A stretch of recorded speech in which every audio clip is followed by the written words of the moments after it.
Amigos do Mosaico, nós temos hoje na nossa sala de visita um novo personagem, o novo presidente da Confederação Israelita do Brasil, que também tem o sobrenome Lotenberg.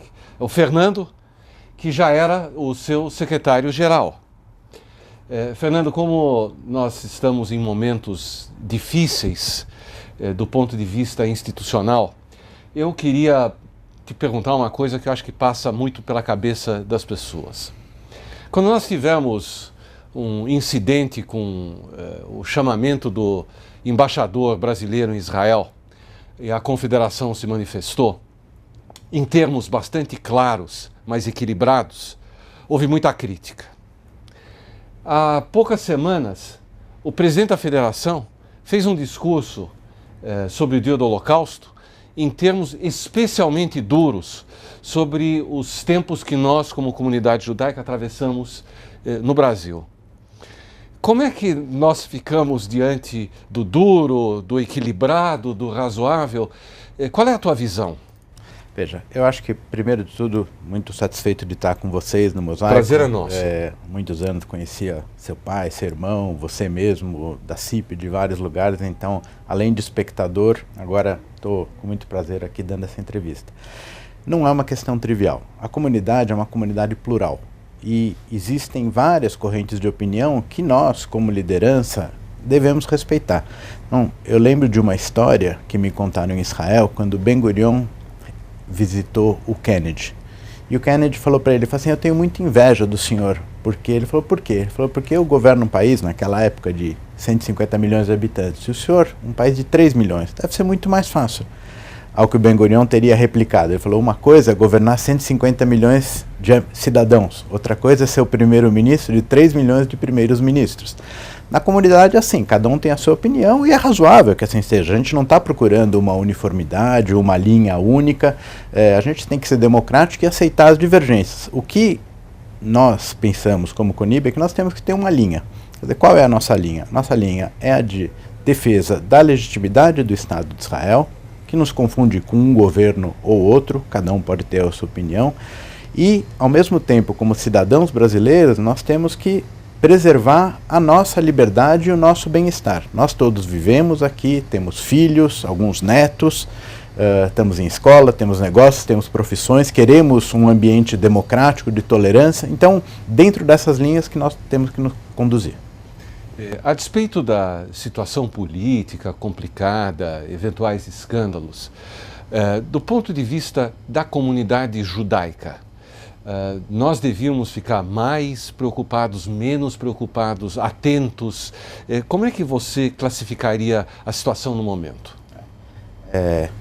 Também lembro daquela história que um telegrama da mãe judia começa assim, vou ligar em 15 minutos, comece a ficar preocupado, né? Nós estamos sempre preocupados, né? Acho que faz parte do nosso estado natural.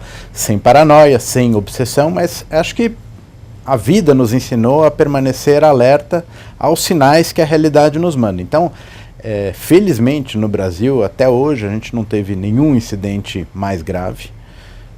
Esperamos que continue assim.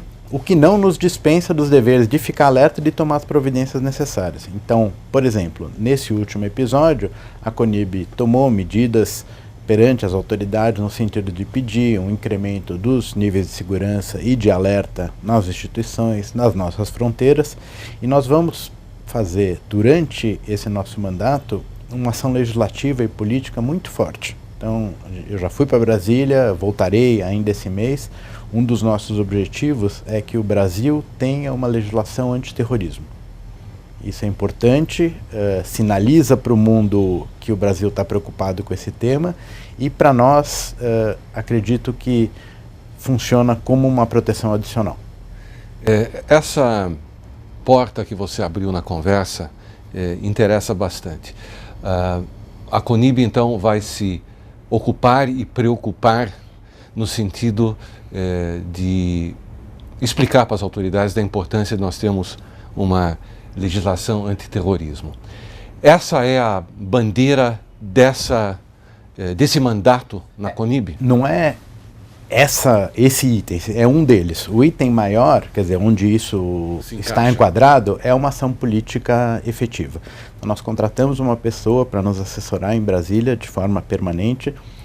Hoje em dia, quer dizer, eu sou profissional, sou voluntário na CONIB, né, tenho um escritório, tenho uma família, então todos nós, a diretoria nova, que também acho importante o Mosaico conhecer e entrevistar, quer dizer, a gente renovou bastante a diretoria. Ótimo. Gente que estava um pouco afastado do trabalho comunitário, gente jovem, ao mesmo tempo mantivemos vários da gestão anterior. Tem os seus afazeres, então a gente não pode estar o tempo todo. Então a profissionalização que já existe aqui em São Paulo, agora nós estamos levando também para Brasília. Então vamos ter uma pessoa lá para nos assessorar, para acompanhar o movimento do Congresso, do Executivo, do Judiciário, nos alertar quando existe alguma coisa que pode ser mais danosa aos nossos interesses e a gente poder agir de maneira efetiva. Existe mais alguma coisa que você gostaria de contar para os telespectadores em relação à CONIB? Existe. Eu gostaria que todos se interessassem pelo trabalho que a CONIB faz. Acho que a entrevista para o Mosaico é importante. A gente está sempre à disposição para explicar o que a gente faz. Eu estive nas Pioneiras recentemente, fui no Rio Grande do Sul, na posse da federação de lá, e o nosso site, a nossa página no Facebook, o nosso boletim semanal são fontes de informação para que a comunidade saiba o que a sua representação política faz. Então a gente tem esse lado externo que eu expliquei e um lado interno também. Nós vamos realizar no mês de março, aqui em São Paulo, na Hebraica, o primeiro encontro nacional de escolas judaicas. Pode parecer uma coisa meio óbvia, mas as escolas judaicas nunca se encontraram antes dessa forma. Então, vamos procurar saber o que existe de problemas comuns, de soluções que algumas adotaram, de boas práticas que uma pode recomendar para outra, trocar experiências, ouvir educadores experimentados de dentro e de fora da comunidade, para que também não seja apenas para fora. A gente tem um olhar para dentro, a gente quer que a comunidade seja vibrante, ativa e funcione de maneira eficiente. Ótimo. Fernando, quando você precisar do Mosaico, o Mosaico está à sua disposição. Eu te agradeço os minutos que você cedeu do teu dia de trabalho para conversar com a gente e eu espero que a gente possa voltar a conversar o mais breve possível. Com muito prazer. Muito obrigado. E continue conosco.